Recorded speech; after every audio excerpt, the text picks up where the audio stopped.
Girlicious, really quick, wasn't there a fourth member? Yeah. Is she? She's no longer in the group. Tiffany Anderson.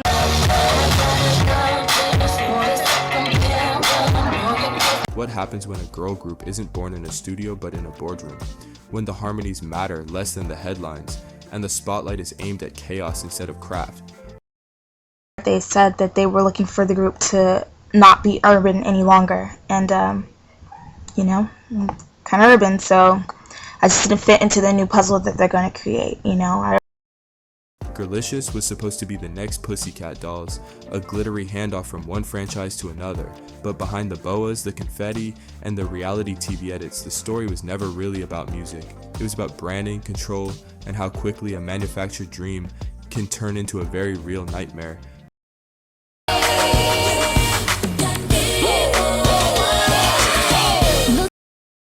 Girlicious didn't just debut with glitter and high notes, it debuted with chaos. From the jump, Pussycat Dolls present, Girlicious wasn't framed as a talent search so much as a drama factory. Contestants weren't simply singing or dancing, they were slotted into rivalries, edited into bite-sized spats. One infamous scene had Natalie refusing to lend out her boots, instantly cast as the vixen. It wasn't cattiness fueling the show, it was conflict as the product. Drama wasn't an accident, it was the design. That design came straight from Robin Antin. Riding the Pussycat Dolls wave, she wanted a sequel act, this time aiming at tweens, the key demographic she bragged about. The CW gave her prime TV real estate, and Geffen/Interscope gave her industry muscle. Even the title, Pussycat Dolls Present Girlicious, screamed brand extension, not artistry. This wasn't about discovering voices, it was about handing down the franchise to the next interchangeable faces. The girls weren't competing as individuals, they were being assigned roles: the underdog, the problem child, the vixen. Makeovers, breakdowns, rivalries, everything was engineered. Health scares became cliffhangers. Jenna's ER trip for cramps was edited like a soap opera twist. The spectacle mattered more than the singing. When the finale came, Nicole Cordova, Tiffany Anderson, Natalie Mejia, and Christina Sayers were crowned. It was supposed to be 3, but Anton bumped it to 4 last minute, a reminder that the outcome was always hers to dictate. Carrie Jones later revealed she was told her rocker edge didn't fit the urban pop direction. Individuality wasn't rewarded, it was punished. And critics noticed. Anton herself hogged screen time, with reviewers mocking how over Botoxed she looked while pushing her brand. Cameos from Jimmy Iovine and Ron Fair hammered home the truth.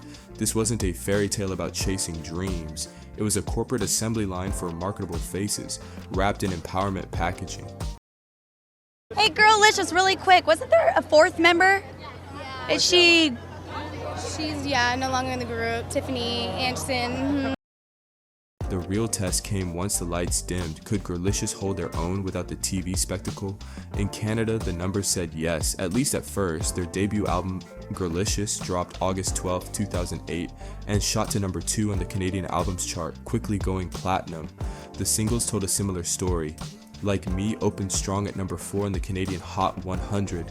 Stupid Shit broke into the top 20, and both snagged gold certification. Even Baby Doll Backed, which peaked at number 55, showed the group could stir some traction up north, but south of the border, it was crickets.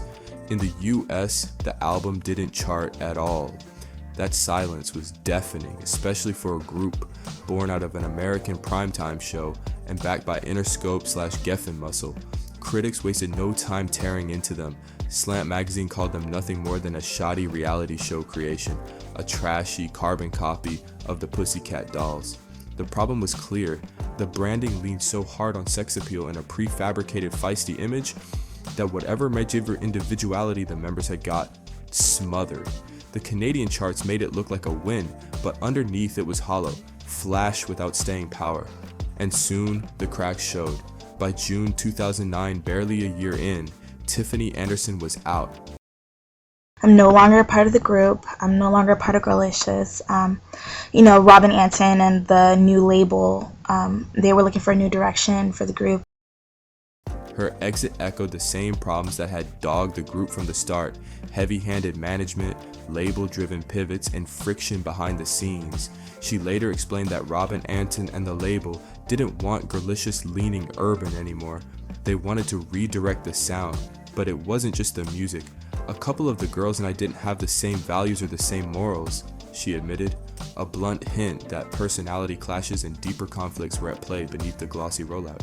With Tiffany gone, Girlicious became a trio: Nicole Cordova, Natalie Mejia, and Christina Sayers, and the illusion of unity crumbled. Fans could see it. The group wasn't held together by shared artistry but by contracts. Tiffany's move was rare in the reality TV pop machine, choosing to leave as an act of self-preservation, reclaiming autonomy rather than staying locked in.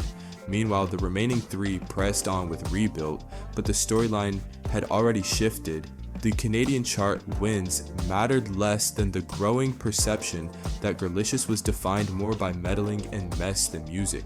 At this stage, their story wasn't just about a struggling girl group, it was about the cost of reality TV stardom, quick hits traded for authenticity, sustainability, and, in Tiffany's case, personal values. Hey, we're here. Christina's about to drive the tractor. She's actually driving the tractor as we speak. It's getting crazy, man. I don't know if she's gonna make it. Make it like to the end of the drive. If Tiffany's exit exposed cracks, 2010 blew them wide open. That March, Girlicious wasn't making music headlines, they were in the crime blotter. Natalie Mejia was arrested during a Glendale traffic stop after police found several small bags of cocaine in her Gucci purse. She pled not guilty, insisting the drugs weren't hers and she didn't know how they got there, but the case dragged on for months, splashed across ABC, CBS, and the Los Angeles Times. By October, she took a deferred judgment deal, pleading guilty but agreeing to 18 months of treatment and good behavior. If she followed through, the felony would be dismissed. Legally, it gave her a way out. Publicly, the stain was permanent. For Girlicious, a group already dismissed as manufactured and scrambling for credibility, the arrest became the headline. The music faded into the background, the scandal defined them. And in the industry, that's the kiss of death. Labels can stomach lukewarm sales, but once controversy makes an act look toxic, the machine cuts its losses. Natalie's arrest didn't just dent Girlicious's image, it poisoned it. Tabloids mocked, promoters pulled back, and whatever momentum they'd built in Canada dissolved into thin air. By early 2011, the unraveling was impossible to ignore. In February, Christina Sayers walked away from what was left of Girlicious. A year later, she told Vibe Vixen that the group felt over after Natalie's arrest, pointing to erratic behavior and an atmosphere too unstable to stay in. For her, it wasn't about chasing fame, it was about protecting herself. Behind the curtain, the signs had been there. Fans speculated about tension between members, rumors swirled of uneven label support, and whispers suggested Natalie and Nicole were barely holding it together. No public screaming matches, no explosive feuds, just silence, exits, and a group that looked less like a sisterhood and more like a brand on life support. Christina's departure was the final confirmation. In just 3 years, Girlicious had collapsed from glossy TV debut and platinum sales in Canada to legal scandals, mistrust, and members peeling away one by one. The girl power pitch, the boas, the stage sparkle, it all disintegrated once reality set in.